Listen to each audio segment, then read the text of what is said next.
प्रहलाद की दो पत्नियां थीं। बड़ी पत्नी का नाम सुनीति, सीटी बंद करो।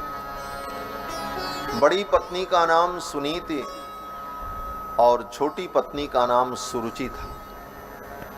बड़ी पत्नी से मनु जी महाराज को एक पुत्र की प्राप्ति हुई जिनका नाम ध्रुव है, और छोटी पत्नी सुरुचि के पुत्र का नाम उत्तम। महाराज अपनी छोटी पत्नी सुरुचि को बहुत प्रेम करते थे और सुरुचि के कहने के कारण अपनी ज्येष्ठा पत्नी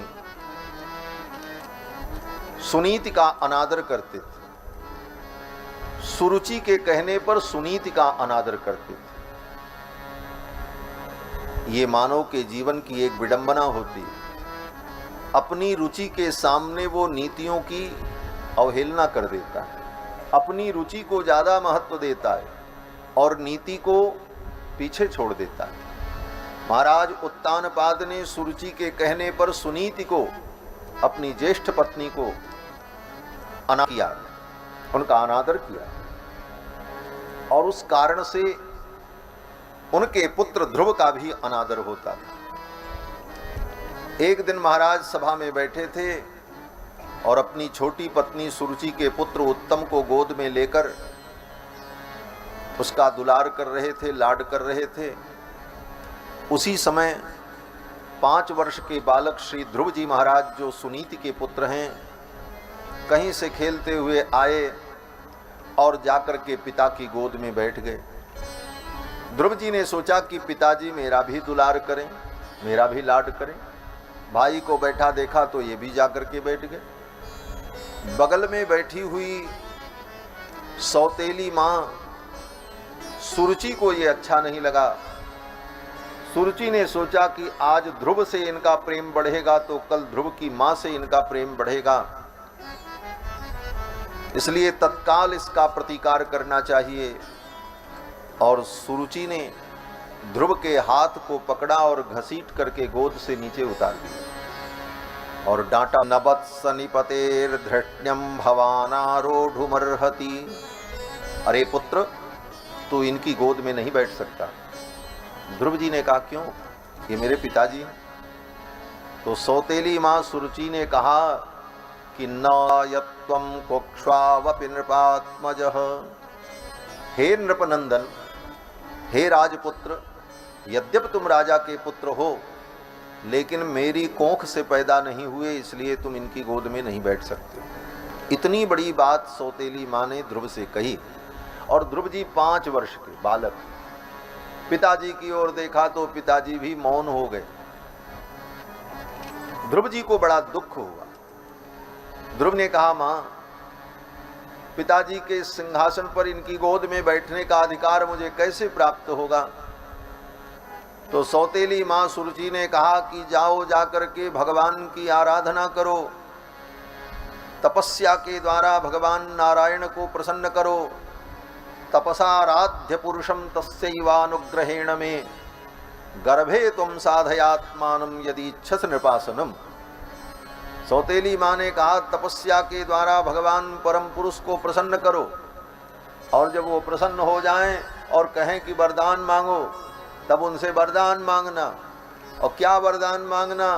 बोले, गर्भे तुम साधयात्मानम, यही वरदान मांगना कि मेरा अगला जन्म सुरुचि के गर्भ से हो, और जब दोबारा तुम मेरे गर्भ से पैदा होकर के आओगे तब इस पिता के सिंहासन पर बैठने के अधिकारी बन पाओगे। इतनी बड़ी बात सौतेली माँ ने ध्रुव को कही। 5 वर्ष के ध्रुव जी रोने लगे। उन्हें बड़ा अनादर लगा। इतना बड़ा मेरा अनादर, राजपुत्र थे, इस अनादर को सह न सके और चल पड़े। आए और आकर के अपनी मां के गोद में गिर पड़े। सुनीति के गोद में गिरकर फपक फपक कर ध्रुव जी महाराज रोने लगे। मातुस्सपत्न्या सुदुरुक्ति विद्धः। मैत्रेय जी कहते हैं, विदुर, सौतेली मां के दुर्वचनों से उनका हृदय मानो विदीर्ण हो गया। मातुस्सपत्न्या सुदुरुक्ति विद्धः स्वसन रुषा दंड यथो यथा ही। जैसे किसी सांप को एक लाठी मार दो और वो घायल हो जाए, फिर वो जैसे फुफकारता है, उसी प्रकार लंबी लंबी सांस लेते हुए ध्रुव जी अपनी मां सुनीति के गोद में गिर करके रोने लगे। मातु सपत्न्या सुदुरुक्ति विद्धः स्वसनृषा दंडयतो यथा हि हित्वा मिषन्तं पितरं सन्नवाचं जगाम मातु प्ररुदन सकाशम। माँ की गोद में गिर करके जब ध्रुव जी रोने लगे, सुनीति को सब कुछ पता चल गया। कारण क्या? सुनीति ने अपने पुत्र ध्रुव से कहा, बेटा मत रो, दुखी मत हो, इसमें तुम्हारा कोई दोष नहीं है। दोष तो मेरे दुर्भाग्य का है कि मुझ अभागिनी के गर्भ से तुम उत्पन्न हुए, इसीलिए आज तुम्हें ये दुख का अनुभव करना पड़ा। तुम्हारी सौतेली मां सुरुचि ने ठीक कहा है, सत्यम सुरुच्याभिहितम भवान में यद दुर्भगाया उदरे गृहीतः। मुझ दुर्भाग्यशालिनी के उदर से तुम्हारा जन्म हुआ, इसीलिए आज तुमको ये दुख का अनुभव करना पड़ रहा। इसमें तुम्हारा कोई दोष नहीं है, दोष तो मेरे पापों का है। और बेटा, तुम्हारी सौतेली मां सुरुचि ने ठीक कहा, नान्यम तत पद्म पलाशलोचनात् दुःखच्छिदं ते मृगयामि कंचन। हे बेटा, पद्म पलाशलोचनात्, कमल के समान जिनके नेत्र हैं, ऐसे भगवान को छोड़कर तुम्हारा दुख दूर करने वाला कोई नहीं। भगवान ही दुख को दूर करते हैं।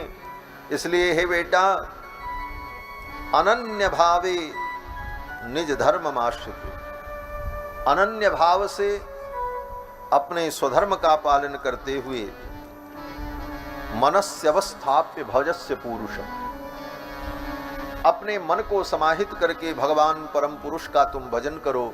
भगवान की भक्ति से, भगवान की कृपा से जीव को सब कुछ प्राप्त हो जाता है। माँ के इन वचनों को सुन करके ध्रुव जी महाराज चल पड़े। ध्रुव जी ने कहा, माँ अब मैं जाऊंगा, तपस्या करूंगा और तपस्या करके भगवान का दर्शन प्राप्त करूंगा और भगवान से वरदान प्राप्त करके मैं लौटूंगा। 5 वर्ष के ध्रुव जी चल पड़े। जब ध्रुव जी चले तो भगवान को भी चिंता हो गई। ध्रुव मेरे दर्शन के लिए राज सुख छोड़कर, सब कुछ छोड़कर निकल पड़ा है, अब उसकी संहार मुझे करनी चाहिए। कोई जीव जब भगवान के दर्शन की कामना से निकल पड़ता है तो फिर उसका मार्गदर्शन स्वयं भगवान करते हैं और किसी सद्गुरु को भेज देते हैं। ध्रुव जी महाराज जब चले तो भगवान ने नारद जी को भेज दिया। नारद जी आए और रास्ते में मिले। नारद जी ने ध्रुव से पूछा, बेटा कहाँ जा रहे हो? ध्रुव जी ने कहा, भगवान मैं तपस्या करने जा रहा हूं और तपस्या करके भगवान का दर्शन प्राप्त करूंगा। नारद जी ने कहा, तपस्या कैसे की जाती है, मालूम है? ध्रुव जी ने कहा, ये तो नहीं मालूम। नारद जी ने कहा, तो कैसे करोगे? ध्रुव जी ने कहा, आप तपस्वी हैं, आप ही कृपा करके बता दीजिए तपस्या कैसे की जाती। नारद जी ने कहा, जो बताता है वो गुरु होता है। ध्रुव जी ने कहा, मैं गुरु ढूंढने कहाँ जाऊं, आप ही मेरे गुरु जी बन जाओ। जब जीव भगवत प्राप्ति के मार्ग पर निकलता है तो भगवान ही कृपा करके किसी गुरु को भेज देते हैं। देवर्षि नारद ने ध्रुव जी को मंत्र सुना दिया, मंत्र दिया और कहा, इसी मंत्र का जप करना। और कैसे जप करना, बोले विधि बताई। जमुना के तट पर चले जाओ, कूलर बंद कर दो भैया। तत्तात गच्छ भद्रम ते यमुनायास तटम शुचि। यमुना के तट पर चले जाओ और वहां पर एक उपवन है। वृंदावन में ही एक उपवन है जिसका नाम मधुबन है। उसी मधुबन में जाकर इस मंत्र का जप करना। पहले जमुना में स्नान कर लेना, फिर जमुना की बालू से भगवान की मूर्ति बना लेना, जंगल में जो कुछ कंदमूल फल मिल जाए उसी से पत्र पुष्प के द्वारा भगवान की पूजा कर लेना, फिर इस मंत्र का जप करना। नारद जी ने सारी विधि बता दी। ध्रुव जी आए और जमुना में स्नान किया। जमुना के बालू से एक पिंड बना लिया और भावना की कि ये भगवान है, और तुलसी दल फूल पत्र जो कुछ मिला उसी से पूजा की, और फिर भाव पूर्वक भगवान का ध्यान करते हुए मंत्र का जप करने लगे। मंत्र का जब जप करने लगे ध्रुव जी महाराज, 5 वर्ष के बालक ध्रुव, मंत्र में इतनी निष्ठा हो गई और इतनी तन्मयता हो गई कि 3 दिन 3 रात्रि तक लगातार मंत्र का जप करते रहे। 3-24 घंटे। त्रिरात्रांते त्रिरात्रांते कपित्थवदरासनः। सुखदेव जी कहते हैं कि 3 दिन 3 रात्रि तक लगातार मंत्र का जप किया। तब तीसरे दिन फिर जाकर के कुछ कंदमूल फल इत्यादि खाया, पानी पिया और फिर मंत्र का जप करने लगे। तो फिर 3 दिन तक लगातार जप करते रहे। ऐसे करते करते 1 महीना बीत गया। 1 महीने में मात्र 10 बार कंदमूल फल खाया, और यहां तो दिन में 10 बार लोग खाते हैं। 10 बार खाते। और जिस दिन एकादशी हो उस दिन की तो बात क्या, बोले महाराज एकादशी में तो 11 बार भूख लगती है। हाँ। ध्रुव जी तो 3 दिन में 1 दिन त्रिरात्रांते त्रिरात्रांते कपित्थवदरासन। और खाते क्या थे? कपित्थ। कपित्थ माने कैथा, जिसको कहते कैथ। और बदरासन, बदर, बदर माने बेर, बैर जिसको कहते हैं। कैथा और बेर खा करके और जमुना जल पी करके तप करते थे। तपस्या क्या है? काया क्लेशो तपः। अपनी इस काया को, इस काया के द्वारा धर्म के पालन में जो कष्ट हो उसे सहन करना, इस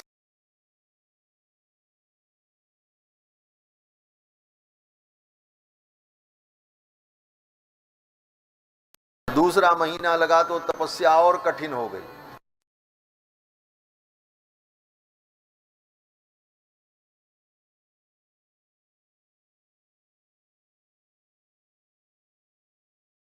महीने में 6-6 दिन तक मंत्र का जप करते रहे। 2 महीना बीत गए। तीसरा महीना जब लगा तो तृतीयम चानयन मासम नवमे हनि। तीसरे महीने में 9 दिन तक लगातार मंत्र का जप करते रहे। 9 दिन बीत जाए तब कंदमूल फल इत्यादि जो मिले कुछ खा लेते और पानी पी लेते और फिर मंत्र का जप करते। 3 महीना बीत गया। चौथा महीना आया तो चतुर्थमपि वै मासम द्वादशे हनि। चौथे महीने में 12 दिन तक लगातार मंत्र का जपते रहे। 5 वर्ष के लोग। चौथे महीने में तो केवल 2 बार कुछ खाने का मौका मिला। क्यों? बोले 12 दूनी 24, और तीसरी बार में तो महीना पार हो गया। 5वां महीना लग गया, और 5वां महीना जब लगा तो ध्रुव जी को अखंड समाधि लग गई। श्री वेदव्यास जी महाराज लिखते हैं कि पंचमे मास्यनुप्राप्ते जितश्वासो नृपात्मजः।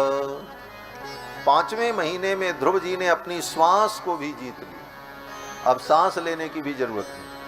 पानी और कपित्थ और बेर और कंदमूल तो छोड़ दो, श्वास की भी जरूरत नहीं। अखंड समाधि लग गई ध्रुव जी को 5 महीने में। 5 वर्ष के ध्रुव जी 5 महीने में समाधिस्थ हो गए। और वो भी कैसे? गद्दी लगा करके, तकिया लगा करके आराम से बैठ कर नहीं, खुले आसमान में एक पैर पर खड़े होकर दूसरे पैर को घुटने पर टिका दिया। ध्यायन ब्रह्म पदैकेन तस्थौ स्थाणुरिवाचलः। एक पैर पर खड़े होने के लिए कह दिया जाए तो 1-1.5 मिनट व्यक्ति खड़ा होगा, उसके बाद डगमग डगमग होगा, आप गिरे कि तब गिरे। लेकिन ध्रुव जी महाराज तो एक पैर पर खड़े थे, ध्यायन ब्रह्म पदैकेन। किस प्रकार खड़े थे? बोले तस्थौ स्थाणु रिवाचल, जैसे स्थाणु होता है। स्थाणु माने ठूंठ, जिसको ठूंठ कहा जाता है। पेड़ का ऊपर का तना काट दो और उसकी जड़ जमीन में गड़ी रहे, उस पेड़ को हिलाओ, बोले हिलेगा ही नहीं, उसी को स्थाणु कहा जाता है। तो जैसे स्थाणु अचल होता है, उसी प्रकार एक पैर पर खड़े होकर ध्रुव जी मंत्र का जप करते रहे। अखंड समाधि लग गई, श्वास की भी अब जरूरत नहीं, और अपने हृदय के अंदर ही भगवान का दर्शन करने लगे। सर्वतो मन आकृष्य, चारों तरफ से अपने मन की वृत्ति को खींचकर अपने हृदय के अंदर भगवान का दर्शन करने लगे। इस तपस्या से सारे देवता भयभीत हो गए। देवताओं को डर लगने लगा कि कहीं ये मेरा लोक न ले ले। इसकी तपस्या से भगवान प्रसन्न होकर के आएंगे और कहेंगे वरदान मांगो, और कहीं इसने मांग लिया कि इंद्र को हटाओ, हमको इंद्र बनाओ, तब तो हमारी गद्दी चली जाएगी। वरुण देवता सोचने लगे कहीं ये मांग लिया वरुण को हटाओ, हमको बैठाओ। तो भगवान भक्त वत्सल हैं, और कहीं भगवान ने ऐसी लीला कर दी तो हमारी तो पद प्रतिष्ठा चली जाएगी। देवता बड़े भयभीत हुए और सभी देवता भगवान के पास गए, और जाकर के देवताओं ने कहा कि नैवं विदामो भगवन् प्राणरोधम, हे भगवन हमारी सांस बंद हो रही है। भगवान ने कहा तुम्हारी सांस क्यों बंद हो रही? देवताओं ने कहा महाराज पता नहीं क्यों हमारी सांस बंद हो रही है, लगता है अब हम मर जाएंगे। भगवान सब कुछ जान गए, और भगवान नारायण ने कहा कि डरो मत, मेरा भक्त ध्रुव तपस्या कर रहा है, उसकी तपस्या के कारण आप लोगों को चिंता हुई है, चिंता मत करो, मैं जाऊंगा और अपने भक्त ध्रुव को दर्शन दूंगा और उसके मनोरथ को पूर्ण करूंगा, चिंता की कोई आवश्यकता नहीं है। ये कह करके भगवान ने देवताओं को विदा कर दिया, और भगवान आए मधुबन में, जहां पर ध्रुव जी तपस्या कर रहे थे। भगवान जब मधुबन में आए तो मैत्रेय जी कहते हैं, विदुर, ये कथा मैत्रेय जी विदुर जी को सुना रहे। मैत्रेय जी कहते हैं, विदुर सहस्र शीर्षापि ततो गरुत्मता मधोर वनम भृत्य दिदृक्षयागत। जिनको वेदों ने सहस्र शीर्षा पुरुष कहा, वेद के पुरुष सूक्त में भगवान की जब स्तुति की जाती है तो कहते हैं सहस्र शीर्षा पुरुष सहस्राक्ष सहस्रपात सभूमिम सर्वतो वृत्वा अत्यतिष्ठत दशांगुलम। ऐसे भगवान जो सहस्र शीर्षा हैं, वे भगवान मधुबन में आए। क्यों आए? किसी ने कहा अपने भक्त को दर्शन देने के लिए आए।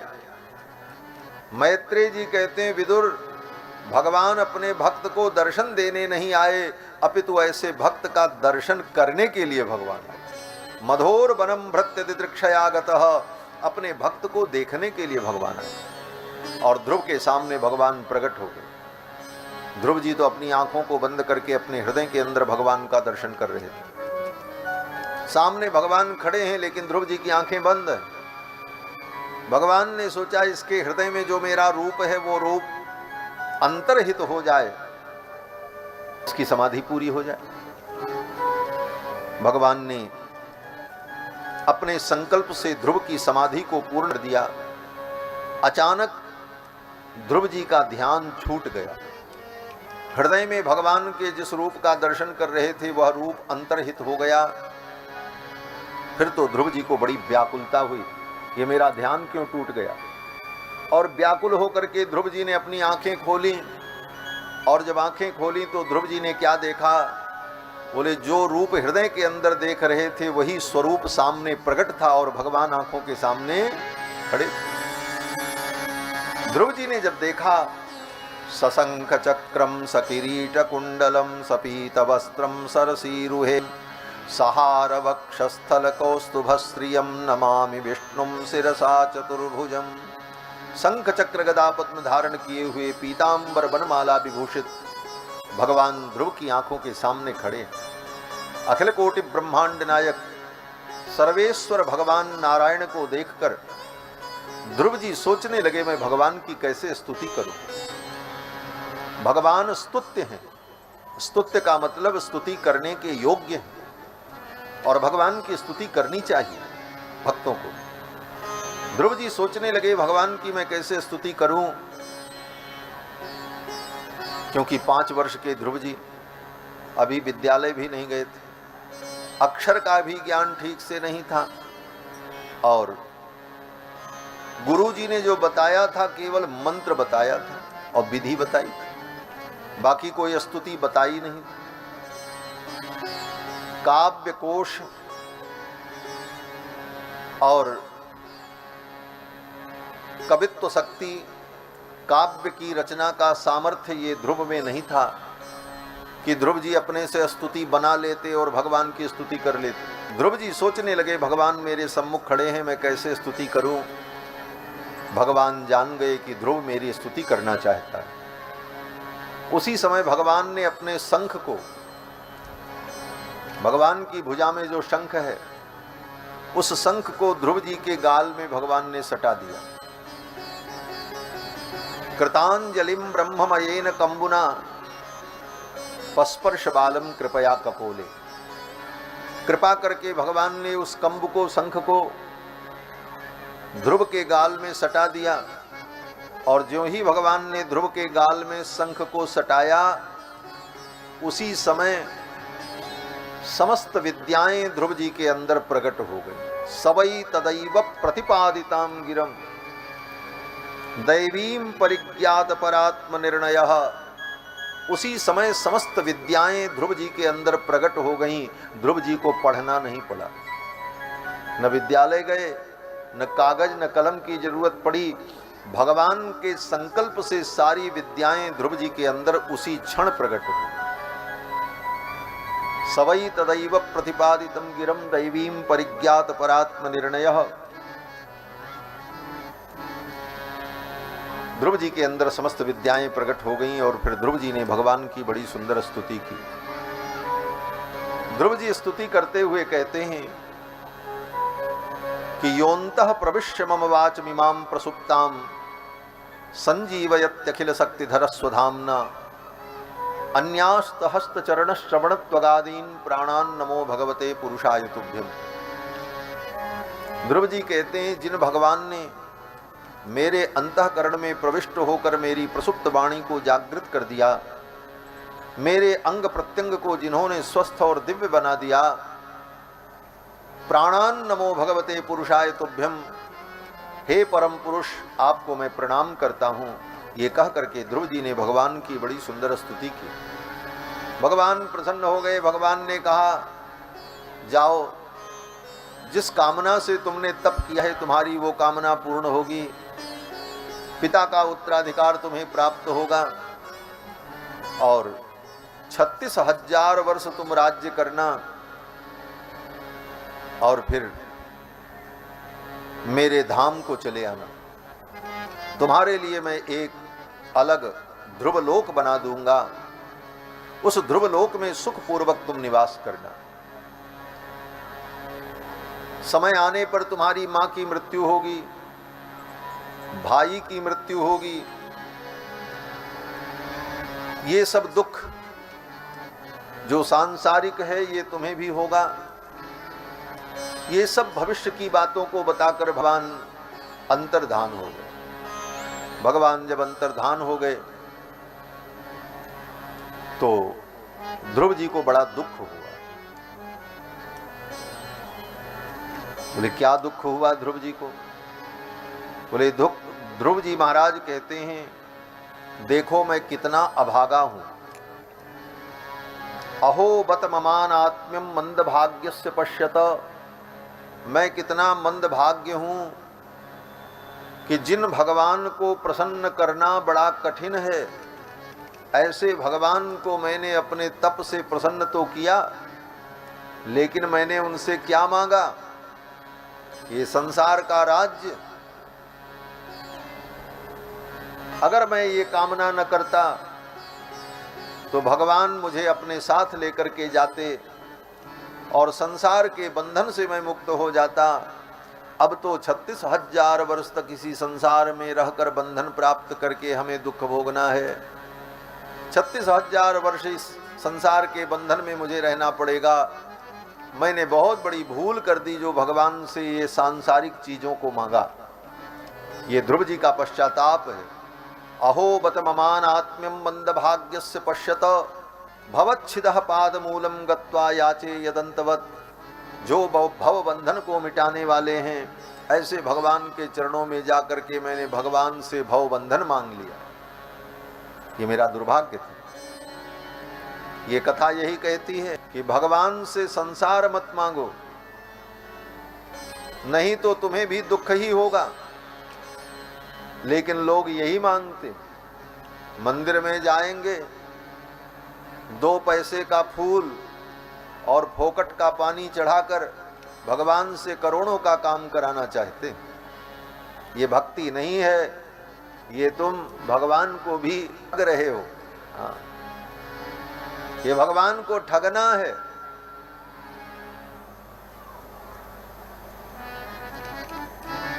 दो पैसे का फूल, फोकट का पानी और एक अगरबत्ती दिखा करके भगवान से कहते हो करोड़ों का काम हमारा कर दो, हमारा ये काम बनाओ, हमारा ये काम बनाओ। भगवान को यही काम रह गया है। अनंत अनंत ब्रह्मांड के पाल को छोड़कर तुम्हारी एक अगरबत्ती और फोकट का पानी और 2 पैसे के फूल के लिए भगवान अपना काम छोड़ करके तुम्हारा काम करते फिरें। यही भगवान का ईश्वरत्व है।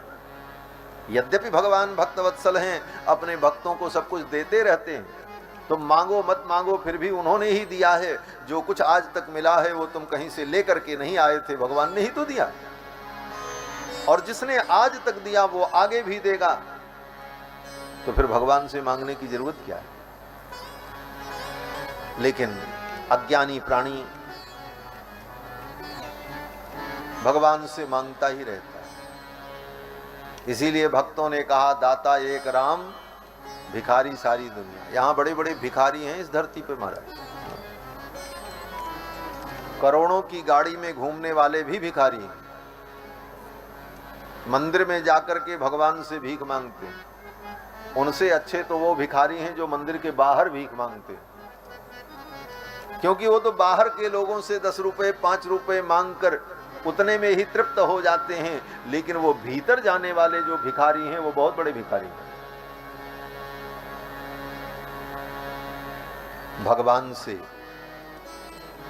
संसार मत मांगो, भगवान से मांगना है तो ये मांगो, हे प्रभु आपके चरणों की भक्ति हमें मिले। अर्थ न धर्म न काम रुचि, गति न चहु निर्वाण, जन्म जन्म रति राम पद यह वरदान न। ये मांगना चाहिए। मांगना भी सबको नहीं आता। सत्संग करोगे तब न पता चलेगा कि क्या मांगना है क्या नहीं मांगना है, भगवान से कैसा व्यवहार करना है। भगवान केवल तुम्हारी आवश्यकताओं की पूर्ति के साधन मात्र नहीं है। सामान्य प्राणी यही समझता है धर्म कर्म केवल हमारी आवश्यकताओं की पूर्ति के लिए है। जब हम परेशानी में पड़े तो ये सब धर्म कर्म कर लें और हमारा सब काम बन जाए, और जब कोई मतलब नहीं धर्म कर्म और भगवान से, फिर हम अपने मौज में रहें। फिर जब काम बिगड़े तो फिर दौड़ पड़े। ऐसी दुकान नहीं है भगवान। भगवत तत्व को समझो।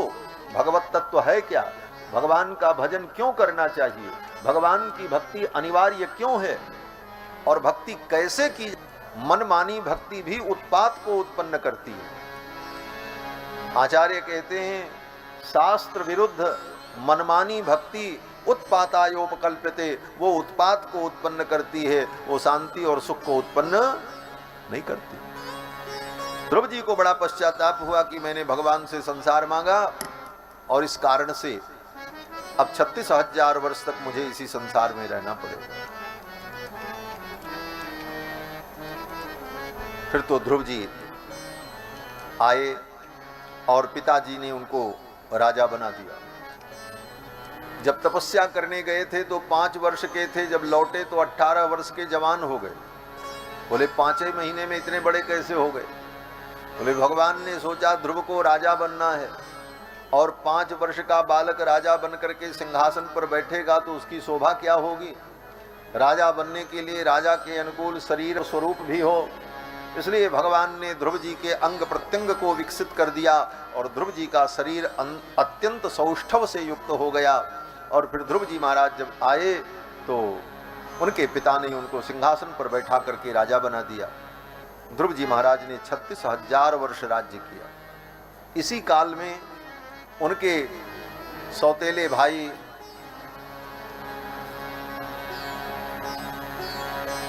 उत्तम को यक्षों ने मार डाला। एक दिन उत्तम घूमते हुए कैलाश में पहुंचे और वहां कैलाश में यक्षों से लड़ाई हो गई और परिणाम बोले यक्षों ने ध्रुव जी को मार डाला। अरे उत्तम को मार डाला। जब उत्तम को मार डाला तो ध्रुव जी को जब पता चला तो ध्रुव जी को बड़ा दुख हुआ, मेरे भाई को यक्षों ने मार दिया, अब मैं इसका बदला लूंगा। ध्रुव जी चल पड़े, सेना लेकर के यक्षों के ऊपर आक्रमण कर दिया। अनेक यक्षों को मार डाला ध्रुव जी ने। फिर तो श्री ब्रह्मा जी आए, देवता आए, मनु जी महाराज आए, इनके जो बाबा थे मनु जी। मनु जी ने आकर के कहा, बेटा ये युद्ध बंद कर दो, इन यक्षों को मत मारो। जिसको मरना था वो तो मर गया, सारी दुनिया को तुम मार डालो फिर भी अब उत्तम जीवित होने वाला नहीं। और इन यक्षों को मारना ये ठीक नहीं है, और इसलिए भी ठीक नहीं है कि नायम मार्गो ही साधु नाम ऋषिकेशानुवर्ती नाम।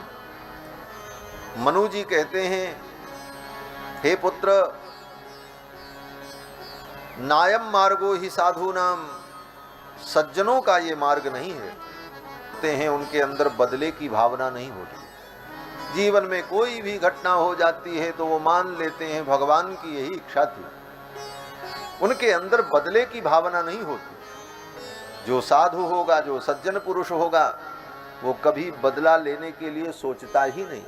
मनु जी कहते हैं, नायम मार्गो ही साधु नाम, ये साधुओं का मार्ग नहीं है। ऋषिकेशानुवर्ती नाम, जो भगवान के भक्त हैं उनके लिए ये मार्ग नहीं है, ये तो अज्ञानियों का मार्ग है। अज्ञानियों के अंदर ये भावना होती है कि हम चल करके इसका बदला लें, और उस बदला लेने के लिए वो बड़े बड़े उपद्रव करता है। मनु जी ने जब ध्रुव जी को समझाया तो ध्रुव जी ने युद्ध बंद कर दिया। ध्रुव जी आए, 36,000 वर्ष राज्य किया। जब चतुर्थ अवस्था आई तो ध्रुव जी अपना राज्य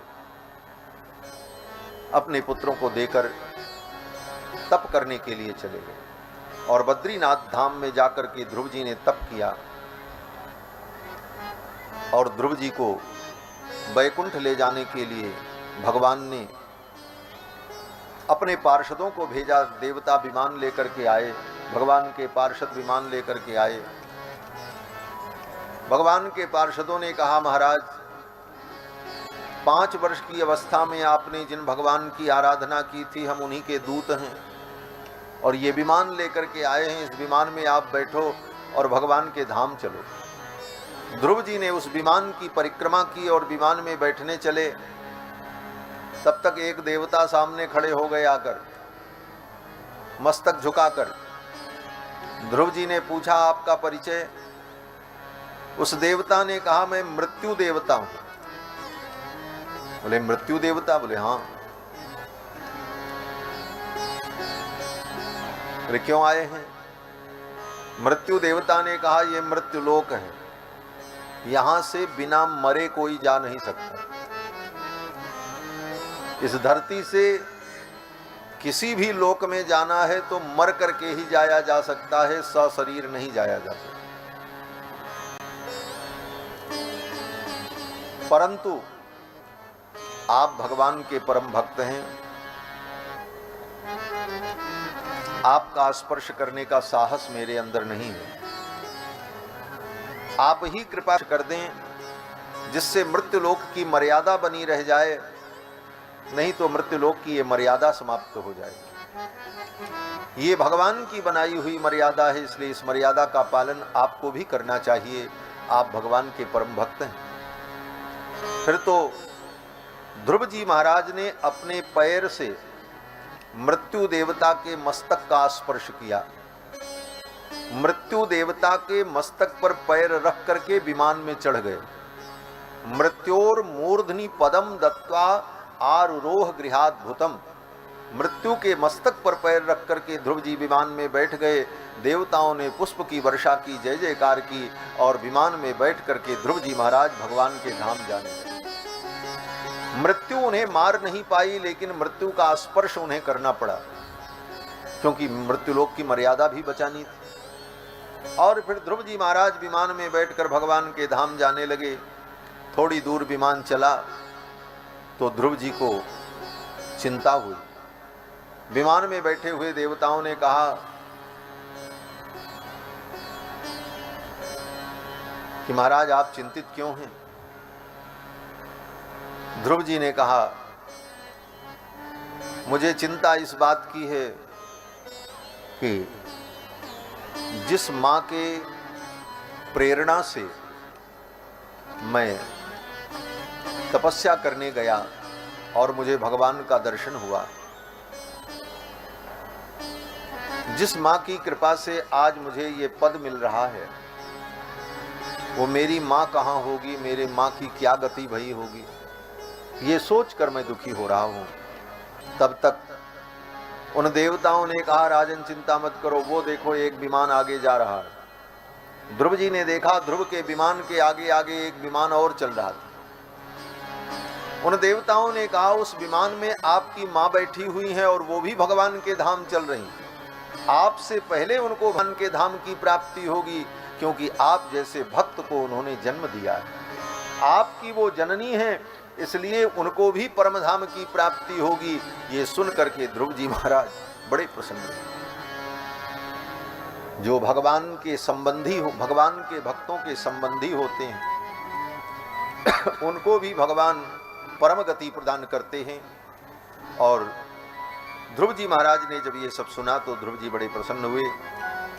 इस प्रकार ध्रुव जी को भगवान ने परम धाम प्रदान किया।